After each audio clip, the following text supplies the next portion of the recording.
Assalamualaikum warahmatullahi wabarakatuh. Perkenalkan nama saya Ahmad Yedi Maulana dengan NPM 201001035. Kali ini saya akan mempresentasikan materi dari pertemuan kelima dengan judul sistem terdistribusi. Jadi latar belakang sistem terdistribusi. Perkembangan pesat teknologi informasi menyebabkan bertambahnya permintaan suatu sistem, baik berupa perangkat keras maupun perangkat lunak, yang dapat digunakan dengan baik dan juga cepat. Permintaan yang bertambah ini tidak sebanding dengan kemampuan perangkat keras yang ada. Salah satu cara untuk mengatasi hal itu dibuat pengembangan sisi lain, yaitu perangkat lunak, dengan membuat suatu sistem virtual di mana beberapa perangkat keras atau komputer dihubungkan dalam jaringan dan diatur oleh sebuah sistem operasi yang mengatur seluruh proses ada pada setiap komputer tersebut sehingga memungkinkan proses berjalan dengan cepat. Salah satu contohnya yaitu Google. Jadi Google itu sudah digunakan oleh orang hampir dari seluruh dunia. Jadi bagaimana cara masuk Google dan mencari? Jadi search engine Google dalam melakukan pengindeksan suatu halaman website memiliki software tersendiri yang fungsinya untuk mengumpulkan berbagai kata, kalimat, gambar, dan video dari internet untuk menampilkan mana yang terbaik. Nama softwarenya adalah Googlebot atau Web Crawlers. Tugasnya adalah merayapi halaman website dengan mengikuti setiap link yang ada pada website. Untuk kecepatan indeksnya tergantung dari websitenya. Satu website dengan lainnya memiliki waktu pengindeksan yang berbeda-beda.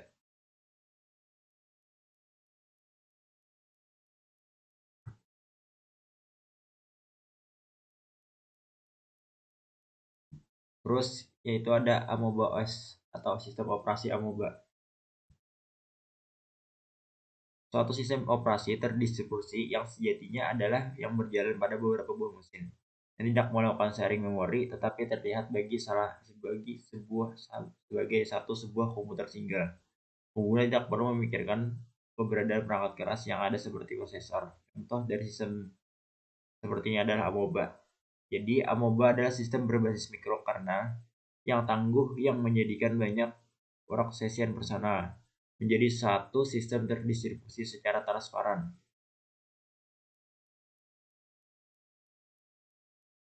Selanjutnya yaitu sistem operasi jaringan.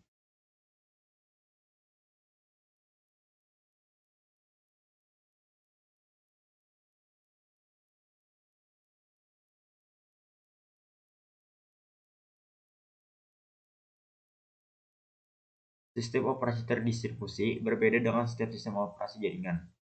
Sistem operasi jaringan memiliki ciri-ciri sebagai berikut.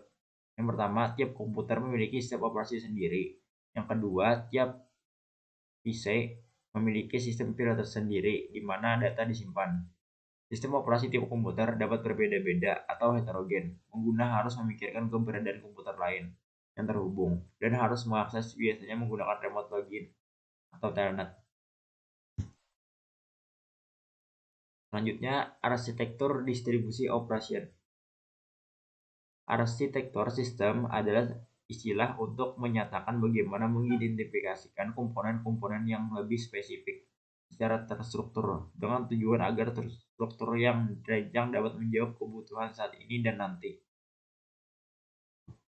Jadi ini adalah contoh dari sistem operasi modern.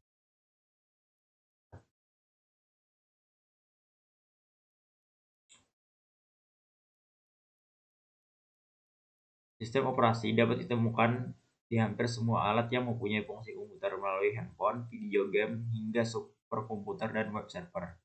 Contoh dari sistem operasi modern. Yang pertama ada Android, kedua BSD, ketiga iOS, keempat Linux, kelima macOS, dan yang keenam Microsoft Windows. Selanjutnya, tipe sistem operasi. Tipe sistem operasi terbagi dari 5. Yang pertama yaitu real time. Dan yang kedua multi user, yang ketiga multitasking, dan yang keempat sistem terdistribusi, dan yang kelima sistem embedded.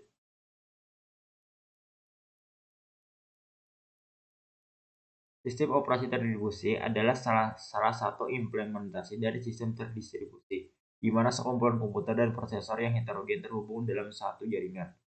Koleksi dari objek ini secara tertutup bekerja secara bersama-sama untuk melakukan suatu tugas atau pekerjaan tertentu.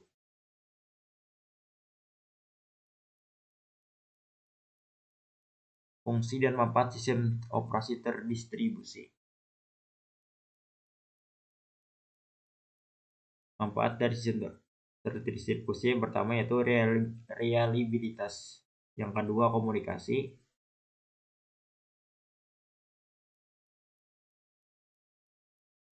Reliabilitas, fitur unik yang dimiliki oleh DOS ini adalah reliabilitas. Berdasarkan desain dan implementasi dari desain sistem ini, maka hilangnya satu noda tidak akan berdampak terhadap integritas sistem. Hal ini berbeda dengan PC. Apabila ada salah satu hardware yang mengalami kerusakan, maka sistem akan berjalan tidak seimbang. Bahkan sistem bisa tidak dapat berjalan atau mati. Dan yang kedua, fungsi dari sistem operasi terdistribusi adalah komunikasi. Sistem operasi terdistribusi berjalan dalam jaringan dan biasanya melayani koneksi jaringan. Sistem ini umumnya digunakan user untuk proses networking. User dapat saling bertukar data atau saling berkomunikasi antar titik baik secara LAN maupun WAN. Ya. Sekian penjelasan singkat mengenai sistem terdistribusi pada materi kelima yang dapat saya sampaikan. Wabillahi taufiq wal hidayah. Wassalamualaikum warahmatullahi wabarakatuh.